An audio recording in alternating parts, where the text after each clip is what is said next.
clear tu te in sawi in chibevek ole tun chuma chuan video thar neng kan lo le ta a speaker Rawngbawltuten thu soi mak dang dai tak tak kan en ho don ani an se thi na ni hallelujah let God test ye hi ama sabera chuan he thil thleng hi nia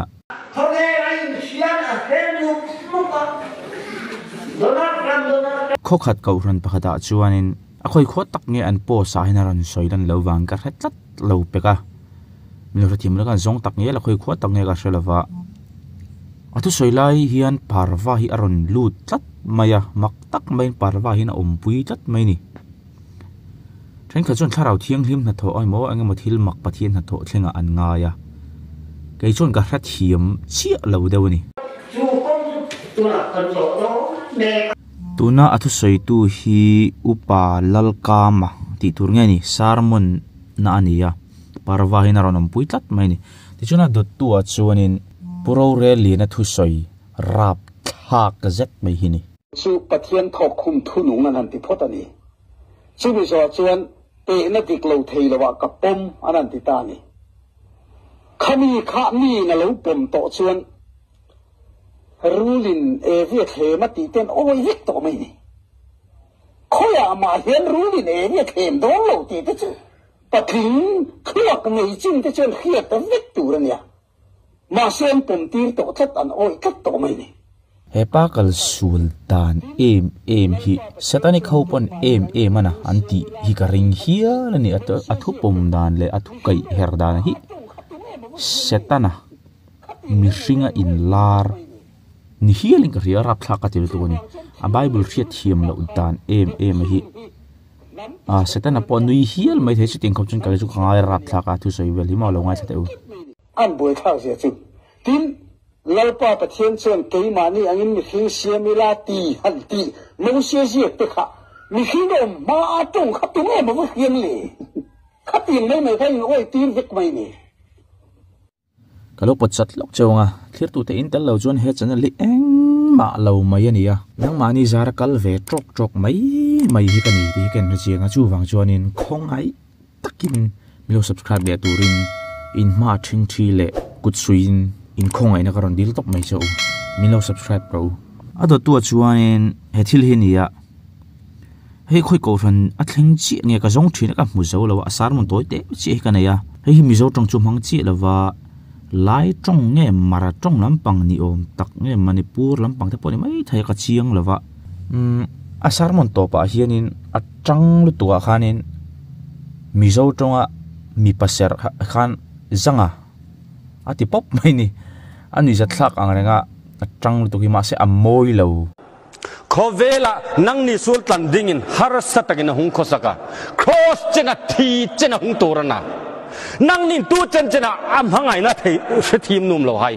in zangamani Rawngbawltu pulpit lang thu soitan chuna moi lo ni mi than kha chuanin atonga zangti tong khania ma se an tonga chun thil lang dai ni ti ma se tong aron le tu Facebook comment ka muwa tong ron le tu an ma ni tong thiam ta khan hei za mo soi ngei ni ti kharon soi ni chiang takin chuan ado tu chuan hei adang da hi kan ti rem khapa athu soi top dan longai thlok tu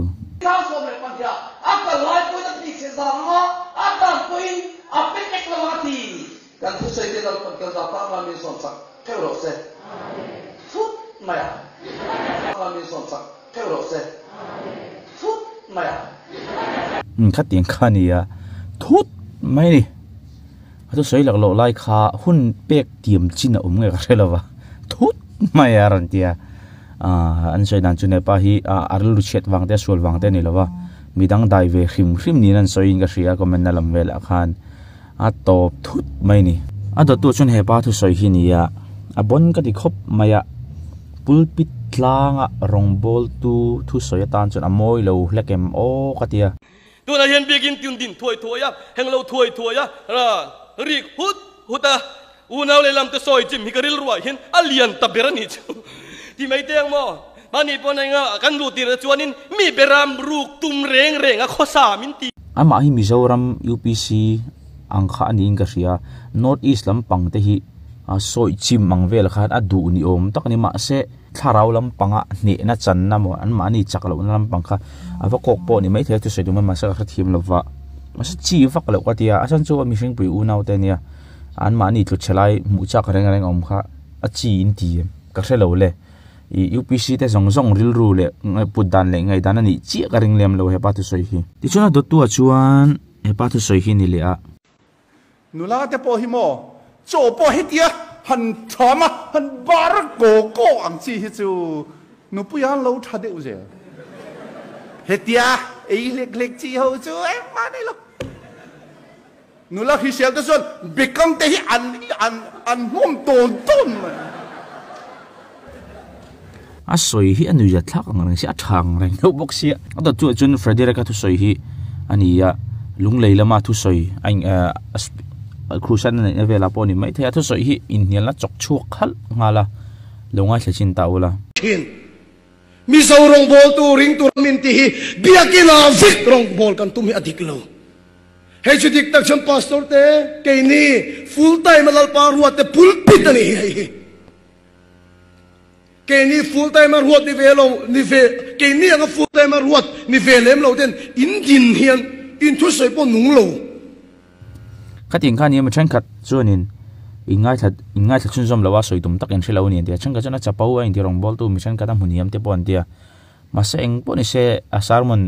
full kan wangai thaula in ngai dan khalo comment te u in nilna te tama Frederica khan te soi suale a soi fu e ka ti lam mi alwin a bon khop mai helai thi soi hi a huai ka ti chuna dot tu a chuanin hei hi ne thun huai rol chung chang a soi dana hi zom hi har mel lutuka thun huai rol dan hi thil reng hi hei tiang pulpit tlang ading chin chu endian le te khin thu te hi kan thria thiam ngai ka ria ani na to chuanin thun huai rol tu te chu a nei ma po le thun huai rol hi a han khop mai thu a oma chu min lo le in rol ke kha ani thun huai rol nga dot tu a chuan UPC pa thu soi thawai chu a thalo lam po ni lawa a chelam po ni chi lawa marlu chet wang po ni lawa van ram fan chung chang vela soina nia a soi thang rang ka tia kai ma chuan van ram hi du da na mu tu ri ani ngot bik cholo ma se in hial na chok chuk khala mi thu soi hin longa cha te ule lu kha ko khan mal manga in ming soi hi thalo ma se ke ni ko khan hian thangura ven khopuya lu kan la tum chin ngai lo kan lu tum na chut chu thupuan bu som ni le pakhata angel ven khopuya kan lu don lalpa fakinom rose chu khopuya chuan UPC hi ranom toang ado tu a chuan hei hi ni le ni hei hi bekin chung ani sarman pa ngai chuni chelon committee po ni mai tha ani lo pon nge mo thu soina hunan pen bon mai thaya a rui nge ga thelawa a soi hi bon khop mai isimang